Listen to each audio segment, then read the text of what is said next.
Welcome everyone. This is the first Alpha League. I'm just going to bring up Berasearch and Janitor as well. I'm going to run through a quick intro. Welcome Berasearch and welcome Jani. Hello, hello. Good to be here. And Jani, are you there? Maybe Jani's missing at the moment. I'm going to run through the intro. So welcome guys. This is a new community call format. The idea is that the previous calls weren't super exciting. We wanted to jazz it up, add a bunch of alpha. And so we're going to be just focused on how do we bring you the best information about new hot projects that are coming out as fast as possible. Everyone knows Q5 is just around the corner. Berachain's about to launch. So we've got Berasearch and Jani, two of the most famous cult leaders from Berachain, and they're going to give you a rundown on sort of how to position once the chain's launched and overview of the stuff that they're working on. If you haven't heard about Infinex, I'm just going to give you a quick overview. So everyone knows centralized exchanges suck. They're always stealing your money. Mt. Gox collapsed. FTX, you know where he's up there. And then they're also always freezing your funds when you don't want them to. And you can move to a decentralized alternative, except you end up having this terrible experience of having to sign transactions, and it becomes really easy to lose your funds. So that's where Infinex comes in. This is our UI. So I can just click through to the wallet. I've got some Solana sitting here. So I'm going to do a switch. And then I just need to search the token I want. So I'm going to search for Cult, which is on Ethereum. Just click max. It's going to be loading. And this is just looking for a quote, trying to find the best route to buy it for me. And then I just need to click switch. It's going to ask me to sign. I'm just using my fingerprint because it uses a passkey.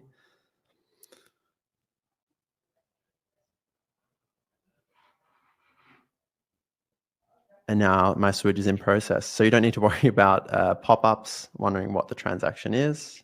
And then the cult is going to land in my wallet once this switch is done. So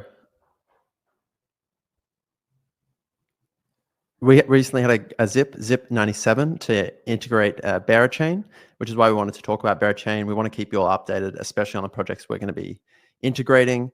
This can help us pick new integrations and also make sure that everyone's ready once we launch a new app. I wanted to give some sneak peeks as well. So we're launching Bitcoin pretty soon. And then we've also got XRP and Doge look like they can be built out. These are just sneak peeks from the dev team. I'm going to give a quick share. I actually got sent a video just this morning as well that I'm going to share. This was a bit impromptu.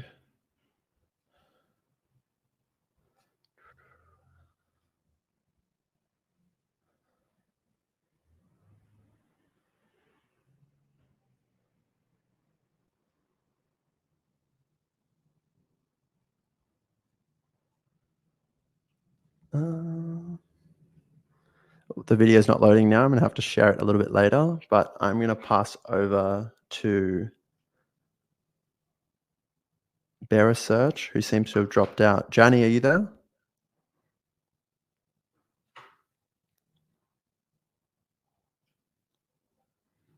Hey folks, Shaman, can you hear Jani okay? Yeah, I can hear you all right. I'm not sure where Berasearch is Searchy gone. has said he's getting rugged by lifts, so I think he might lift. be on a rug in the gym getting lifted by a bodybuilder by the sounds of it. Yeah, I guess we can start off instead with your section. So I'm going to share again because I've got some bits and bobs. Are you excited? Have you checked your allocation? How was your airdrop? It's surreal, I have to say. I've rolled off the back of a different space, but earlier on today was on a space with the Azuki crew, and we got to kind of dive a bit deeper into some of the differences and similarities between the Azukis, between the bearers. And I'd actually, if you can believe me, because it was early my side, had forgotten about the Berachain announcement. So I did an entire space without even mentioning the fact that we're moving into existence now, having been in it doesn't exist realm for so long. So yeah, it's pretty surreal. But we've been training for this, right? Yeah, I saw as well. You were in a space that was fudding Henlo, which is your project. Was there a Yes, particular it's always reason important to. wanted So to an important fud part of Henlo? Bera religion, you'll see anytime that there's any type of FUD, fear, uncertainty, and doubt on the timeline, deep engagement from bearers, whether it's if it's meaningful FUD, then actually engaging with it, or if it's just people having an emotional reaction and packaging it up as a tweet, people will kind of copy paste it. At a more philosophical level, given the space that we live in, I do actually think FUD is a public good, in the sense that anything that gets you to pause for a moment, stop, think, update your priors, and actually assess is good. Because yes, ape into stuff, but it's that kind of common story of, oh God, what have I done? And it's that element of FUD, that uncertainty, that actually I think is a superpower for folks, because that can, if you get conviction again, having traversed that FUD, then it can perhaps indicate to you, okay, I should size in more heavily here because I did a thing, I've overcome that inertia, and now actually I'm happy with the thing that I did. So I think FUD is good. As you say, we've got a project, Henlo. We also just released a token checker or airdrop checker. And of course, anytime you operate in the zone, there's always a lot of FUD. So rather than skirt around it, I've just had I think 1 hour space where we review each of the different pieces of FUD that we've heard, and then just engage with it. Berasearch, you back now? I am back. Apologies for Okay, we're going to jump back then, and just so that everyone, because I think a lot of people in the community don't actually understand what Berachain is. It can be particularly confusing, and I know that you and Jani are basically the kings of onboarding and explaining it to people. So we've got your slides up here. I guess Berachain 101, how are we going to start?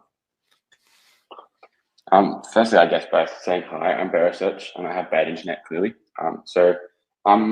I do a couple of things in the eco, but primarily one of the main things I spend a lot of time doing is just learning about it and explaining it to other people. So I have been thoroughly enjoying that, and that's why chatting to Shaman, chatting to Jani today is something I'm always excited about doing, because I love explaining what's going on. Shaman, do you want to flick over to the next slide and we kick off our 101? Yeah. So you've probably heard about Berachain, and that's because I think one of the things they're very, very, very good at is making lots of noise and marketing. So like Jani was talking about, there's a massive cultural thing going on here, which has its like little foibles, like Henlos and Ooga Boogers and all sorts of random bits and pieces. And I think lots of people see that. Lots of people who are in the ecosystem saw the massive line out the front of a nightclub in Singapore, things like that. So they look at Berachain and they're like, okay, this is a bit of fun, but is there actually any substance behind it?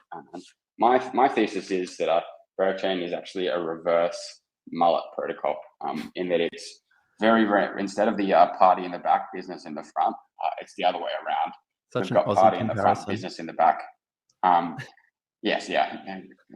Considering Infinex being an Aussie protocol, I had to get the super Aussie reference in there. Unfortunately, photos don't really exist in reverse mullets because they're a bit too powerful. But yeah, that's what we're working with here. We've got party in the front, business in the back. And when I say business in the back, what I mean is what comes up on our next slide, Shaman, which is that Berachain is you have marketing in the front. We've got long lines for events, but in the back, there's an economic innovation that we haven't really seen in a way from L1. So historically, like these layer one blockchains have come through and they've gone for speed. That's kind of the primary change that people have gone for. Like, it's like, I'm going to make transactions go faster. And that's great. Don't get me wrong, that going faster is always helpful because you can generally allows you to build interesting apps and things like that. But when it comes to DeFi and when it comes to a lot of kind of more consumer-oriented apps, you actually don't need that much speed. Speed helps trading, speed helps gaming, but a lot of other sectors don't need it that much. And so the Berachain team decided that they were going to innovate on the other side of the kind of the blockchain, I guess. Some people call it trilemmas, other things like that. But they basically decided to innovate on the economic design standpoint rather than on speed. So to do that, they've built up this new system called proof of liquidity. So proof of liquidity changes the model from kind of traditional proof of stake, what we've seen a lot in recent times. Primarily, it does that by making sure that users and validators are actually interacting together within the ecosystem. So in that sense, normally we see kind of in proof of stake, we've seen the user to a validator relationship is very direct. They don't really talk to each other at all. Validators are kind of these monolithic entities off to the side. They just kind of exist. They validate the chain, and they have a large portion of the gas token staked with them. And then they get paid chain emissions to say thank you for securing the chain. And that's kind of the relationship. A user will occasionally send them a tip, and that's about it. There are obviously some flexibilities around that, but in general, it's a very one-way relationship, and validators never need to send anything back to the users. And this is where kind of POL steps in and goes, cool, let's throw the validators into the trenches as well. So Berachain's proof of liquidity system is designed to reward people who have provided value to the system. I like to think about it in a proof of value sort of sense. But in this sense, the primary value that we see and that is valued by the ecosystem is providing liquidity. So initially, we're going to be looking at proof of liquidity literally only being about liquidity pools, but the goal down the track is that this system will be used to kind of incentivize any economic action, which I think is very, very, very cool, and it's going to be fun. But at launch, we're starting with a simple system. So there's going to be liquidity pools on the native DEX that will branch out over time, but we're starting just with the native DEX called the Beraswap. And users will get to deposit LP tokens into those liquidity pools. And then in return, they will start earning what's called BGT emissions. So Bera uses two tokens. There's Bera, the native gas token, and BGT, the native governance token. Governance token is actually emitted by the validators. Usually in proof of stake, this would be emitted towards the validators. They would keep it in their own wallets. In this system, though, the vast majority of chain emissions are directed towards these liquidity pools. So they're directed outwards by the validators. So validators earn more BGT based on how much Bera they have staked with them and how much BGT they have delegated towards them by users. So validators are incentivized to try and get as much BGT delegated towards them as possible because that means that they get to direct more emissions, which means they can get more BGT delegated to them, which means they can make a little bit more money as they go. So users stake their liquidity into liquidity pools. So users are providing liquidity, and then in return, they earn a portion of these emissions the validators have pointed towards these specific pools. So the pools are kind of what's called a whitelisted vault system. So initially, it will just be a very, very small set, and then over time, anyone will be able to set up a vault, which means that any token, any receipt token can be deposited into this vault for a share of the emissions that are directed towards it. So in this way, validators are thrown into the trenches with the rest of us, and we're all going to have a pretty interesting time in that regard. Just so I understand correctly, and for people who, so problem with normal chains is that the validators are just dumping the tokens and they don't really care what's going on the chain as long as they get their block reward paycheck, and they sort of are incentivized to dump it as quickly as possible. Proof of liquidity comes along and they actually have to be providing liquidity on the chain, so they can't just be dumping, or they're dumping into their own pools. And then it also creates this like new incentive for apps to be building there, because if you're building a successful app, you're also getting part of the block rewards instead of this like perverse incentives between validators and apps that can exist. Yeah, dead on. And as an app too, there's a fun thing of one of the ways that you get these BGT emissions directed towards your pool is a bribe system. So you say, hey, I'm willing to pay one Henlo token for one BGT, and I've set aside 100 Henlo tokens, so I can earn 100 BGT to this pool. The validators will decide, okay, I think one Henlo token is worth one BGT, and then they will take it from there and direct them accept those bribes in return for sending BGT. But the thing is that because it's a bribe system, the game will be about efficiency.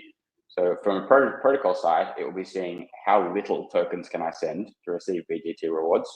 And from a validator side, it's how much can I get out of them. And I say that in the sense that as an application, generally bribe systems, when they work well, result in a more efficient system for the actual application.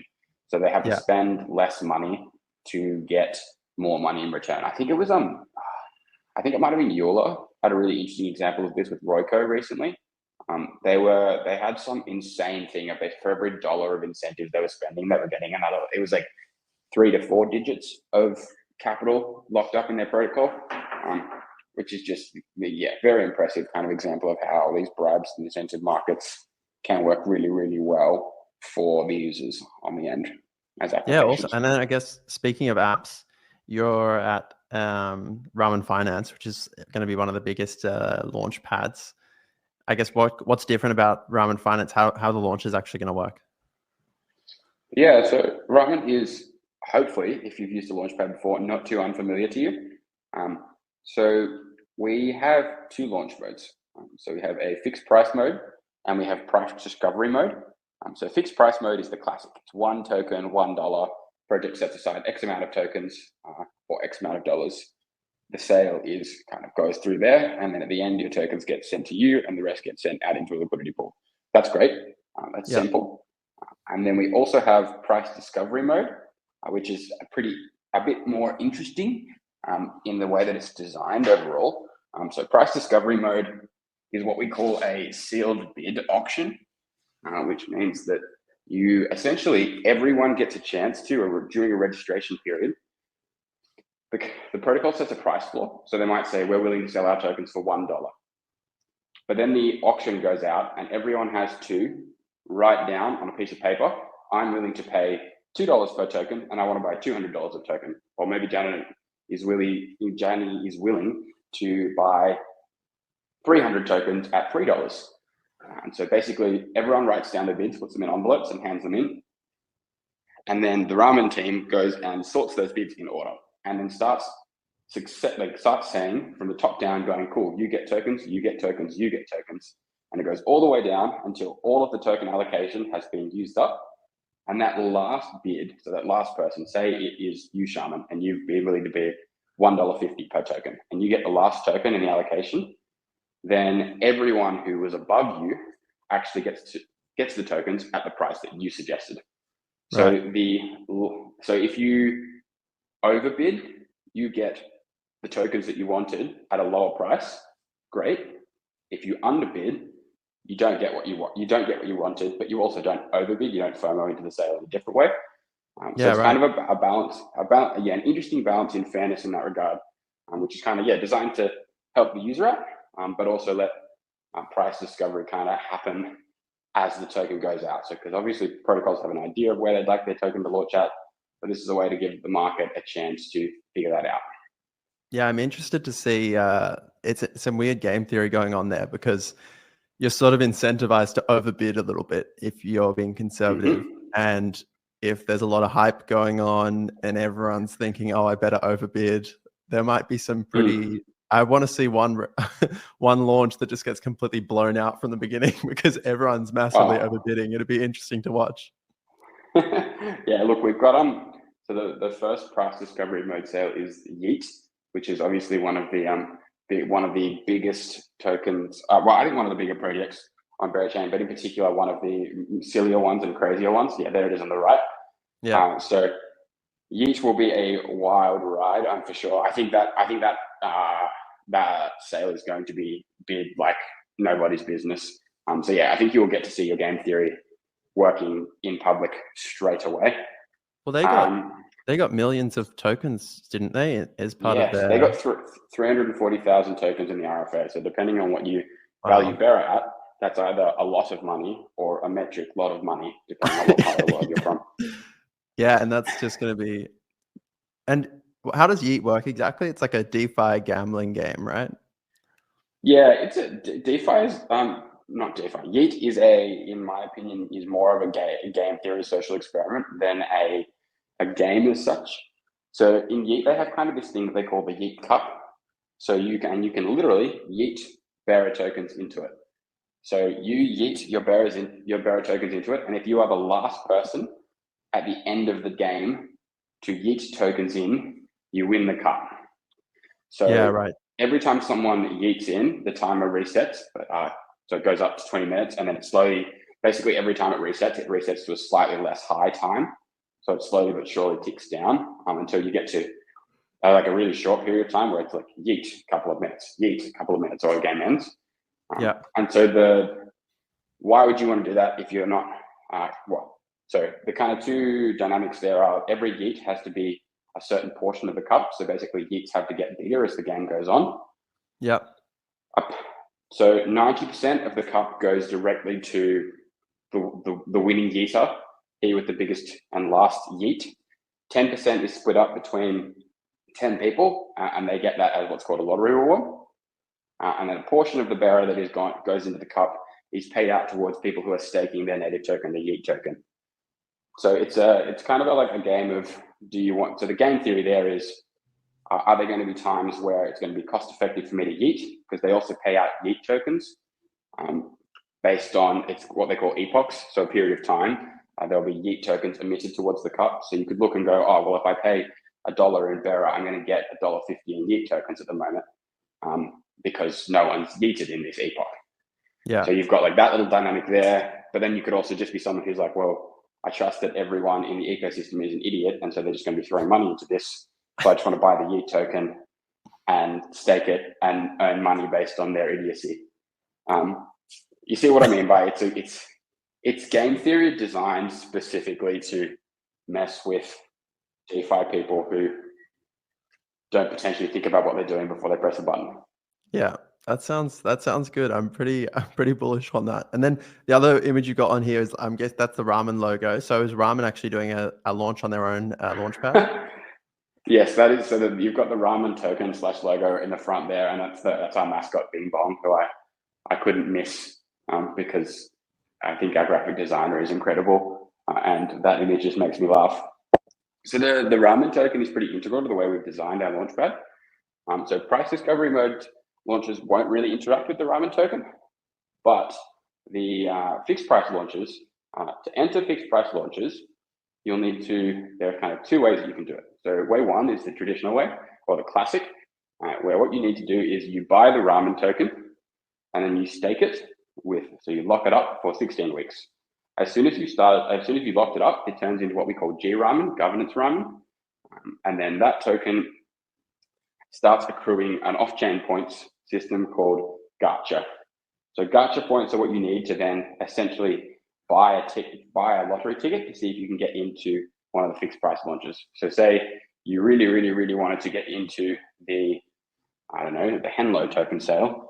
Yeah. Then you could go, okay, cool. It's 100 gacha per ticket. I'm willing to spend 1,000 gacha. So put in 10 entries to try and get tickets into that sale. And then based on the kind of algorithm on our back end, spit out, and you might get 2 tickets, you might get 10 tickets. Again, there's some game theory going on there too. But then you get to participate in those sales based on how many tickets you've won through that system. If you're a little bit less of a staker and you don't like locking things up, we've also introduced instant gacha, which again, the food theming at Ramen is pretty strong. It just makes me hungry whenever I talk about it. Yeah, I saw someone came out in the chat saying he's hungry. But yeah, literally, they don't even know. Instant gacha is a new system we've invented where you actually can buy gacha by burning Ramen tokens. So it's less efficient than holding and staking for an extended period of time. But it does mean that if you don't want to stake forever and ever, but there's one launch that you're really excited about, then you can Yeet into that one. Awesome. And so just to wrapping up on these two, it's like Yeet basically, Turbo Giga Ponzi, I think they call themselves, and then you can buy their token if you want to earn the fees from the Giga Ponzi. And then Ramen, you want to get gacha if you want to get into really hot fixed price launches. And then you can also stake the Ramen token if you want to be earning from it as well, and you can earn gacha from that too. And then we've also got Henlo on here, and I guess Jani can chat about this as well. What's the plan with the Henlo launch on Ramen? So the context here is that, as Jani was saying earlier on the community side of things, there's a particularly crazy old kind of bearer piece of law, which is that they say Henlo and furthermore. Yeah. And so Henlo being hello and furthermore Uga Buga. And so of course, because this is Web3 and we must financialize everything, these two pieces of beautiful mimetic culture have been turned into protocols. Henlo being one of the premier meme coins in the ecosystem. And then Ooga Booga being the native kind of DEX aggregator. So we're going to be seeing these two launches coming pretty soon on Berachain mainnet, which is exciting times. Yeah, we're big fans of both of these teams, so it's really great to work with them and help them launch their tokens. Yeah, I think Ooga Booga especially is going to be interesting because we had it as sorry, misspoke there. But Jani, Henlo's coming up. What are your thoughts on how the launch is going to go, and what is Henlo? Oh, just unmuting. You're both very quiet for Jani. So Shaman, if you need Jani to stop, can you just put up your hand because I can see you? Yeah, sure thing. But if you're going to ask interactive questions, I can't hear unless I've got the phone in my bare ear. Yeah, so I'll wave my Henlo arms is around. a meme coin. We're helping steward it from THJ. Who are THJ? THJ stands for the Honey Jar. We launched in early 2023, and you may have recognized us from across the timeline if you've been in and around the Berachain ecosystem. Essentially, we're loudmouths, and we have a constant stream of chaos. But under the hood, actually, at heart, we're quite a cracked DeFi team who've been in and around crypto for a long time. So I first joined in 2011 and have been full-time since 2013. And really, the Honey Jar is an organization that has been born from the observation of the emergence of a lot of the layer ones that we've seen, and kind of just producing products, services, and experiences that, from my perspective, every chain ends up having these things anyway. So given that we know a chain is coming, why not build it ahead of time before it's needed? And so we've got a media studio. We've got our flagship NFT is Honeycomb. We minted that out. It was a fair launch in March of 2023 during the Silicon Valley Bank run. Perfect timing. We love FUD. We minted out within 2 weeks. It's now the 6th most widely held NFT globally in the top 30. And it operates as a entry point into the Berachain ecosystem. So some people call it a perks aggregator. It's received about $2,000 worth of airdrops by this point from orgs such as Layer Zero, Kerosene, Uwu, Plug, to name a few. And it's kind of deeply integrated throughout the Berachain ecosystem, which has, over the last few years, been through somewhat of an NFT renaissance or accelerationism, kind of in a bit of a bubble. Like the legacy NFT world didn't really notice what was going on. But up until this point, we've had somewhere between 69 and 100 different NFT launches, often backed by teams who are building a product or protocol in the background. So that's a bit of a difference between, let's say, the legacy NFT sector from 2020, 2021. And so the Yeet team, super cracked, THJ team, super cracked, Ramen team, super cracked. But I'd be remiss not to highlight the fact that there's actually hundreds of projects lined up and waiting to launch on Berachain. It's really, take it from someone who's been around for a long time. We've never seen anything like this before, folks. Like, we've never seen an L1 launch into as mature a culture. And so to bring all of this around to Henlo, last cycle, the majority of new wallets which were created came via NFTs. About a year ago, we were like, okay, is it going to be NFTs? Is it going to be something else? And we're like, well, we've got the NFT game down. Why don't we come up with a play around meme coins? And so that was really when the idea was born. And it's envisaged, it's just a dumb meme coin, but it's quite unusual in the sense that we're quite a well-known team, although Jani is pseudonymous. We run one of the validators that is securing the network. On the test nets, we were often in the top 3. We were the largest delegator by delegated votes. So it's quite an unusual setting to have a meme coin with a team with a track record who are running core infrastructure at a chain level. And where this really gets interesting is that opens up an entire design space where because of the proof of liquidity mechanism where the validators have to get into the trenches. We are trench warrior validators personified. And so what that enables us to do is some really interesting stuff where once we go through the whitelisting process, once we get the vaults kind of in a position to receive boosts, we can start playing some really interesting games that you've simply never seen before, folks, in the meme coin space. And so meme coins generally have found product market fit in our sector. Even before the meme super cycle thesis, you had Dodge, you had each different cycle, there were these emblematic examples of meme coins. And I think it's fair to say that most chains have a number of blue chip meme coins that kind of emerge.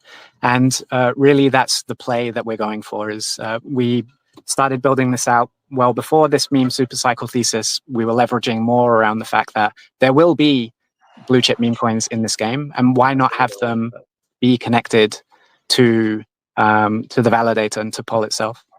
Henlo. I'm waving. Kain's just come in because he's actually got a story, I think, to jump in and tell. Surprise appearance. Please. Okay. I'm sitting here and I'm like, are you in the same group that I'm in that got pitched Henlo? There's like a Telegram channel. And you guys were pitching. I remember. Okay. So the story is that I was like, this is the most giga scam that I've ever seen in my entire life. And I'm like, if I had actually, like, at no point I don't think we ever spoke, right? And I'm like, if I had heard this guy talk, I would have been like, actually, I'm totally FOMOing into this. But instead, I was like, this is like, and it was to the point where I was like, I almost feel like I need to go into this just because it is so insane. But I completely mid-curved it. I was like, no, this is nonsense. So that was you guys that were pitching me? Yeah, that was Jani. And actually, like, wow. It wasn't just you that we didn't speak with. It's we're a very unusual org in the sense that we operate without meetings. There's no voice calls. There's 30 of us across the globe. We're anon. I don't know my teammates' names, ages, genders, wherever they're based. And so we really built for 2 years without really actually speaking to anyone other than via text. I spoke with Smokey most days over the last few years, or certainly weekly. And I recently went to Korea Blockchain Week, went over to Smokey at one of the events, and we were chatting. And about 15 minutes in, he kind of like gasped and took a step back, and he was like, "Hang on, dude, are you Jani?" And yeah, so we've not even heard each other's voices up to that point. So yeah, the fact that we didn't hop onto a call, that was very kind of usual for that moment. And I think, to be honest, the reaction that you had was the rational one. It's quite unusual to have, like, for one of these mega giga crazy things to actually have some substance behind the scene. Well, I think the funny thing is, it's like, now that I kind of understand the backstory a little bit more, it feels almost like you've discovered this culture that's been like stranded on an island for like 20 years, and it's like gone insane, and you land there and like their language is different and everything is crazy and they're doing wild rituals and stuff, and none of it makes any sense. So yeah, okay, well, can I still get into the seed round is my question. No, long gone, my friend. But look, whilst we're actually, so we've just dropped the tokenomics, and pretty much we have been running over the last few months a leaderboard activation. So it's enables holders of meme coins, NFTs, different DeFi instruments from across 7 different chains. I think by the end we onboarded more than 69 different communities, and we were offering points just for holding those things and then claiming them. And of course, we included you folks at with the patrons. But however, it gives you Henlo, which is the option to exercise Henlo at 25% under market open. That I want to break some alpha though. There is one exception to that pattern from the leaderboard, and we'd like to offer you folks at Infinex just to drop to you and your holders some of the liquid Henlo, so you can just distribute it straight to your holders' wallets. We're not offering that to anyone else. I wanted to break that on air. Hopefully you're not, that's all right. I'm not going to get in trouble. No, if not, sorry for your loss. That's bullish. Hopefully you hold a Patreon. For a big airdrop to do. So that's super bullish. Let's chat about that. I promise not to airdrop it all to myself. Well, look, it won't be me that you make angry if you do that, but I love a bit of FUD. All right, I'm glad. Yeah, exactly. Yeah, the FUD is I'm taking the whole airdrop. That's pretty crazy. Glad that we were able to close the loop on that one. And yeah, I'll hand back over. Amazing. Extra surprise alpha. You called it the alpha chat. So then it just said to my brain, I was like, I have permission. Yeah, that's the trick. I was like, if I just call it alpha leak, people will feel obliged. Oh, Jani's I think he's been sniped by someone else from the Henlo team. He wasn't meant to tell us that. Get him off. I'm going to give him a couple of moments to get back. I think what I might try and do, this is extremely janky, but I don't know if I have a better way to do it, is my screen share is not letting me share my screen. So I'm actually just going to hold up my laptop with a swap happening on with the Berachain activity. So here's your Whoa. Berachain in there. There's 11 Bera, move, sending, and then max out. And done. So that should be live. I'm not gonna commit to a time, but yeah, swaps on Bera will be coming very soon. But yeah, not gonna commit to a time. I'm adding Jani back up now. Jani, we were worried that you got shot by someone from the Henlo team because you disappeared right after spilling the alpha. Are you back with us? By the way, guys, if you don't have an Infinex account, create one now because we're going to do a quiz soon, and you need to give your username to play in the quiz. If you don't have an account, you can make one literally right now. It probably takes under 10 seconds, but you're going to need your Infinex username for the quiz. Jani, are you alive? Henlo. Henlo. So, what was the question? I missed it. I was just telling everyone to make an Infinex account to get in on the quiz. But I think the last sort of section I wanted you to cover, you've given a whole cultural understanding of bits and pieces of Berachain and Henlo. There's a big thing that I think is that even though the outwards facing is so funny and the culture is so deep, I do think that it can be a bit intimidating.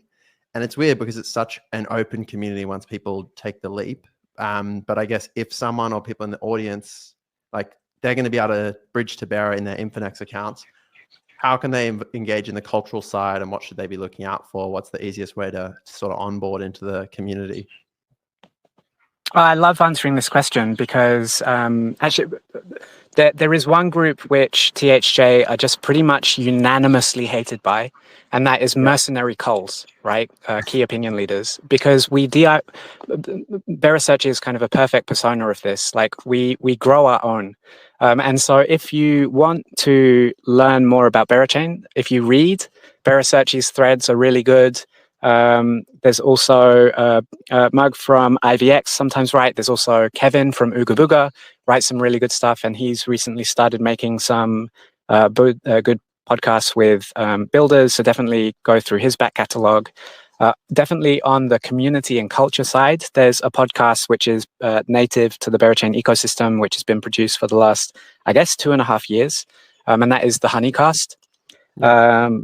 And I'm surely forgetting some other things.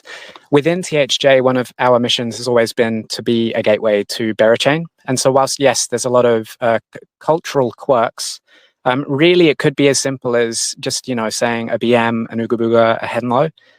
You may see people engaging in FUD by just copying and pasting it. Really, you can think of it as a barbell approach. On the one hand, there's really cheap and easy and free cultural mechanisms which anyone can do. But then also on the other side of the barbell, there are all of these different ways of really kind of learning more.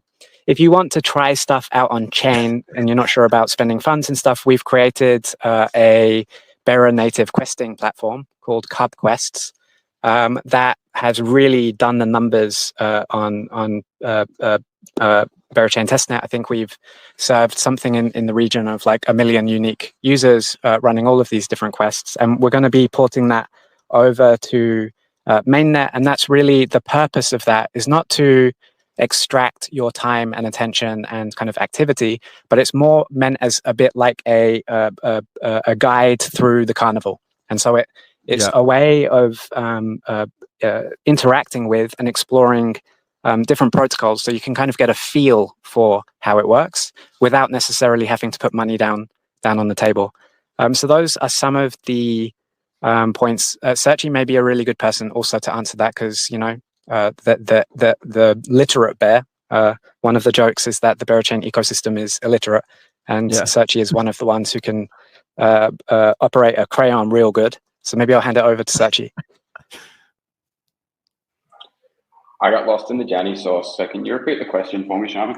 He was just asking you how to onboard. I feel like I should tell the story as well. It's pretty funny that Berasearch is now my resource for Berachain information. So I follow him because he does analysis on new projects. But originally, I actually met Berasearch at a cafe randomly because we were both wearing crypto merch. So we said hello to each other. And I remember him saying that we met up again a little bit later, and he was and I was like, this Berachain thing's going to be crazy, these NFTs. And I was shilling it to him. He looked at me like I was a crackhead, because I was like, no, I swear these NFTs called Bong Bears are actually going to build one of the biggest L1s. And then he basically like went missing, and I didn't hear from him for a couple of months. And then months later, I bumped into him again, and he had this new Bera account and was like this apostle of the community. So it's very weird how I went to introducing him to it, and then now I use him as like my main source of information. But it was just like, what's your best tips for getting into the community and learning Berasearch? There you go. Well, my initial tip is find Shaman in a cafe. And that's the best. That is, in my experience, the best way to onboard into the eco. No, I think, so I do think that Jani has a fair point there. I think the ecosystem is very overwhelming, is my big thing. So if you come in and you're like, oh my goodness, this makes no sense, that's okay. It's kind of two schools of thought. If you're someone who likes yield farming, who likes DeFi, who likes kind of understanding that side of things, I would recommend diving into proof of liquidity, understanding that. So the proof of liquidity system obviously is very cool and interesting. If you're someone who likes that from a governance perspective, great. Or wants to do delegation, great. If you're someone who wants to use that as an extra source of yield, I've also built a protocol called BGT Market, which lets you buy and sell BGT, which is really cool. The BGT is technically soul bound, so you can't really do that in any other context. So if you're someone who's interested in using it as an extra yield source, we can help you kind of exit or buy into that position depending on what you want to do there. That one's cool. So that's if you're a yield person, I think Vera's got that for you. I think it's going to be really interesting, and especially early on, I think yields on some of the main pools are going to be pretty wild, and BGT is going to be trading at a premium because it's essentially a fair launch. So Bera is we had the big tokenomics drop, but BGT is starting from zero. Right. So basically, you there's kind of an option to get a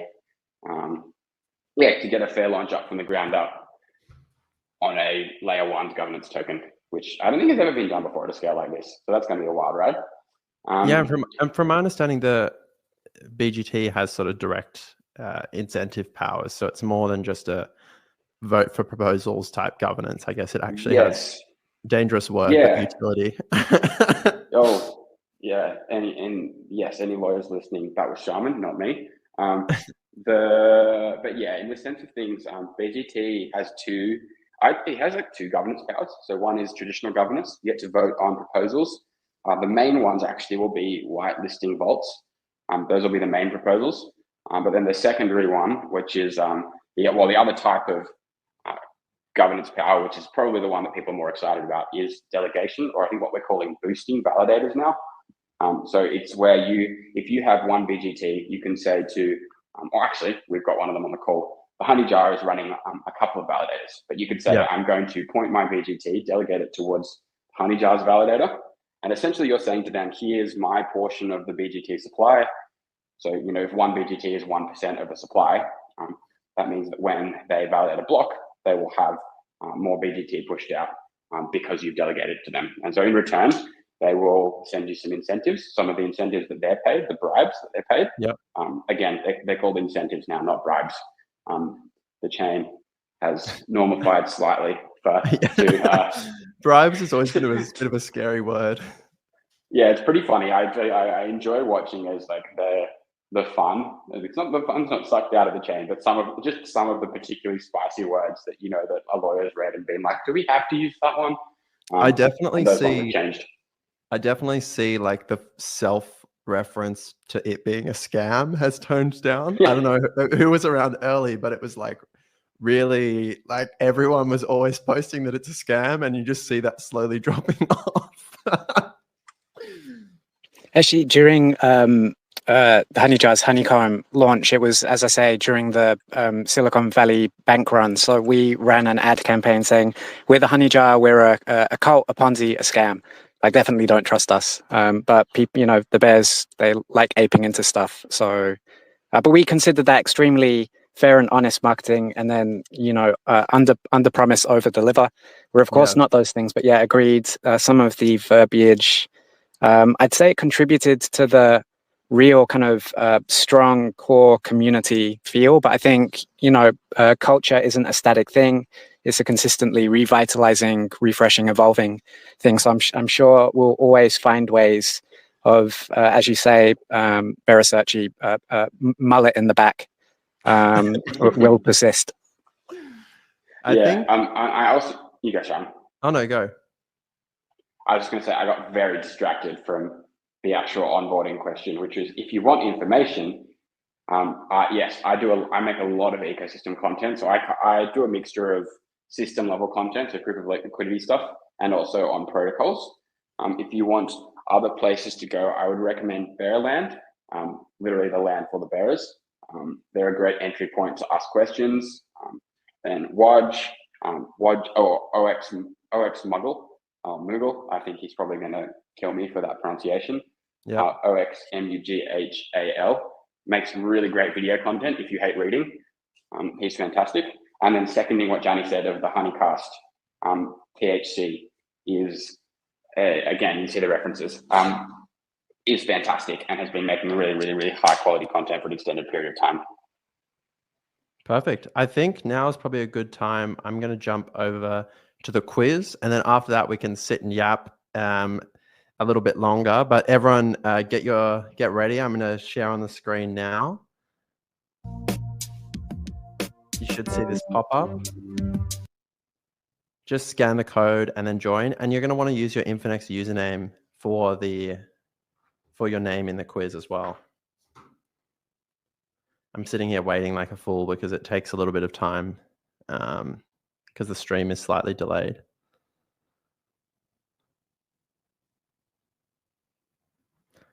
I almost typed in Shaman as my name, but then I realized that someone took it from me.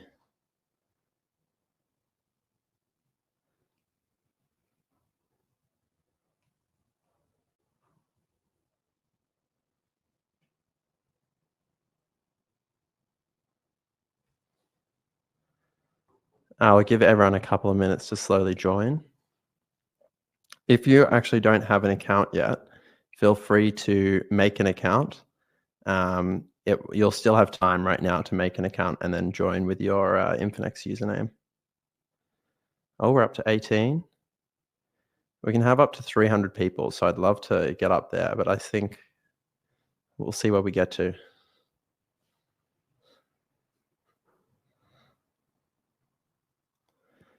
Hello, FW. It is me. Yeah, it's funny. I guess some people in Berachain that might be joining the call might have not seen my face before, except spoken to me, because I've known them for probably 3 or 4 years, which is a bit ridiculous. You should still be able to do it on mobile. You will have to leave the stream and then type in the code. You can actually just go to if you're on mobile, you can go to the URL and then type in the code that's popped up rather than scanning. People still seem to be filtering in, so I'm gonna let it keep building.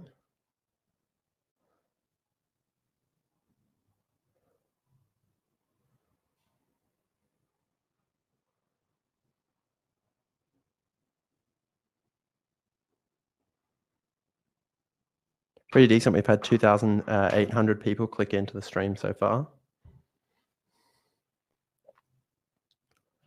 And also, this is like a new format we're sort of testing. If anyone from the community has particular other protocols or things that they want to go over, then please suggest them, because super open to ideas of protocols. I sort of, in my mind, I think like Mega ETH and Abstract are the two like really hyped up things at the moment. Yeah, if you can't scan from the QR code, then you can go to the URL and type in the code.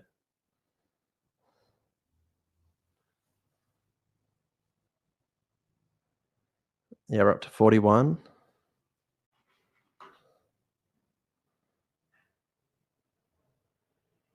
Yeah, or just go to that website and enter the game ID. Why do you hope your mum's not watching? People are still filtering in. You can actually late join, so I'm just going to start. Jani and Berasearch, are you in the quiz?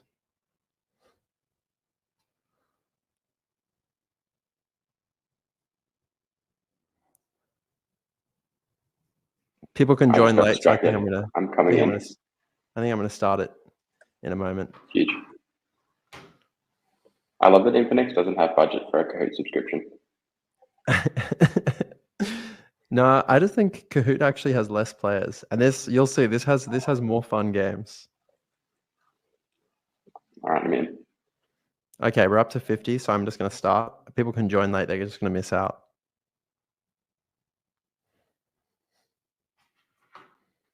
So what do you get when you combine a swap and a bridge? And then I've got a little picture of the Infinex UI as a guide.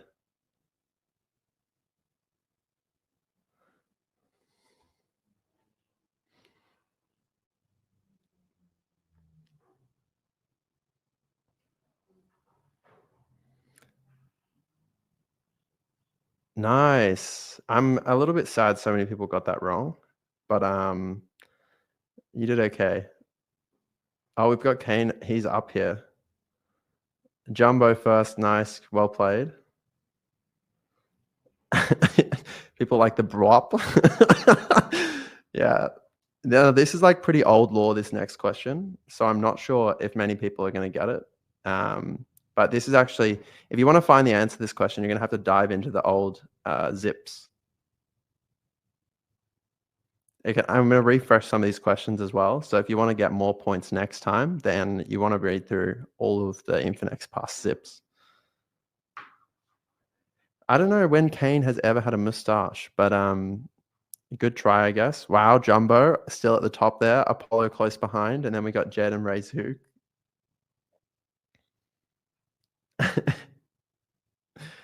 No, sadly it wasn't Dan. How much TVL did Infinex have during Crate Run?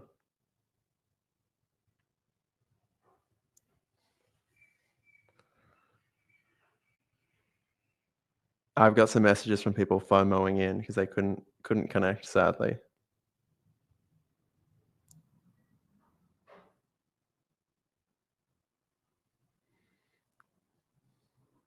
Wow, I'm amazed that so many people got that right.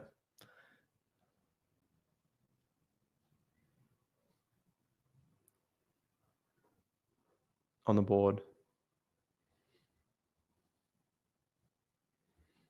Waiting for Brian. When will Berachain launch? Damn, Yingli's getting fired if he gets this one wrong. Extremely spicy chat for the quiz, guys. I didn't realize it would be so high stakes.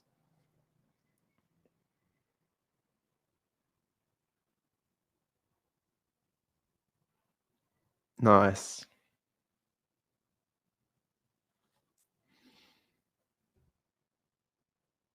So just a couple more. And yeah, keep in mind, we are going to be tracking the results of this. This is another really OG question.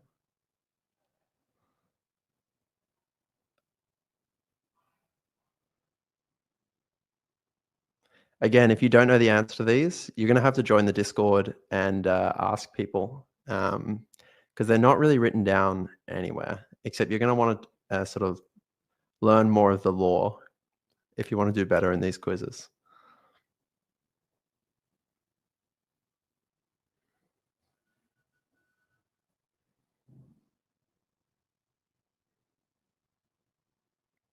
This one should be really easy.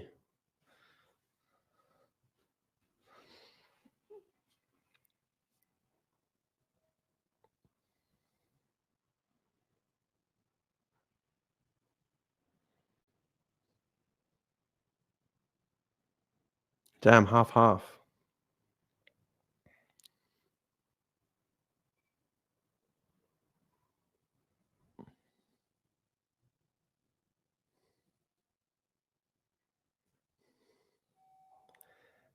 This one's more of a question for the bearers. Anyone really in the eco will know this.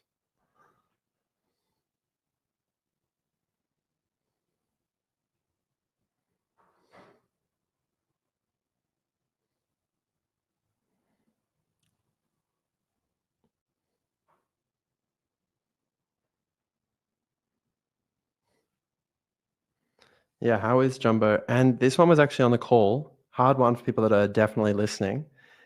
Which zip number was, and this was the Berachain expansion zip, which is being discussed at the moment. Again, if you want to discuss future integrations, join the Discord, suggest something, or suggest something in the chat now. We really just want to be integrating things as they're demanded by the community. Thanks so much, guys. So I'm going to go over those results. I guess congratulations to Tanatuva, Jumbo, and Aiko. So I think that pretty much wraps everything up. But have you got anything else you'd like to shill Berasearch or Janitor, or any like closing thoughts on Berachain that you want to share with the Infinex community?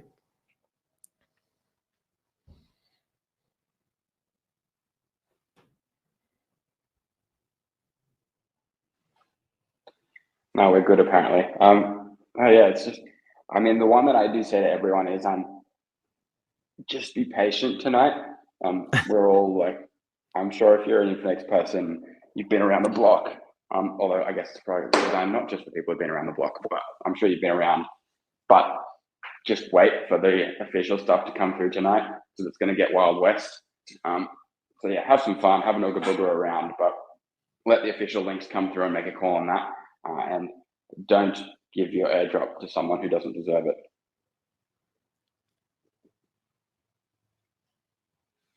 Yeah. Jani, any closing thoughts? Jani's never has an L1 launched into as mature a culture or as mature a project ecosystem before. And everything that has happened up until this point is pre-game. So now the real game gets to start. So folks, let's lock in. We can all pat ourselves as we transition from non-existence to existence. But many of us are in it for the long haul. So take care of yourself, take care of each other. We've got this. I really do think that as an ecosystem, anytime you've got a culture and a developer ecosystem like this, it can form the stable base for a 10x, 1000x in flow of people, flow of projects and attention, because the foundations are right. So remember, it's also a long game. Don't burn out in this first month. Do touch some grass here and there, drink some honey mead or whatever your drink is, and yeah, similar to Searchy, don't don't get scammed. Don't actually legitimately, literally get rugged, because fumbling generational entries of this sort is just difficult to emotionally recover from. I'd love to actually ask you a final question as well. I know that you've got the Mibera's NFT collection, and I see you posting about like free parties on X, and talking about like the sort of free party and rave scene a little bit in Spaces. Is there going to be some Mibera like subsidized free parties that we can expect in Q5, or? I mean, so yes and no is the answer to that. If you're going to be at ETH Denver, definitely check out Tez and Baby Bera from the Berachain ecosystem. They're putting on I call it a Bera rave, but it's spelled B rave. Old school warehouse party, BYOB. I think the tagline is "fuck crypto, real rave shit." So if you want a taste of like the old school, that's definitely the place to go. And I think the vibe has escaped the nest. It's not even. I'd say it's Berachain as an ecosystem. Part of it being mature is that cultural folks like Tez, like Baby Bera, who are builders in their own sense, but builders of music, builders of culture, have found a home as well. And so, yes, is the short answer, but the more nuanced answer is it's not just constrained to the Mibera kind of emergent rave crew. Amazing. Well, thanks so much. I think now is a good time to wrap things up. Everyone, if you're not following us on YouTube, join our Discord, follow us on Twitter, and yeah, suggest more. If you want to participate in governance, make sure you join the Discord to chat. And yeah, thanks so much to the guests. Follow Berasearch, follow Janitor. If you are out there, if you want any whitelist in the Berachain ecosystem, apparently Shaman is the community manager for every single NFT. So sorry for your loss, Shaman. Don't actually, that's a joke. True talk over this period. If you don't need to send a DM to builders, please don't. Like it's we're drowning over here. But yeah, so thanks, Shaman. This has been great. DM Jani for free whitelists. Thanks so much, guys. Cheers.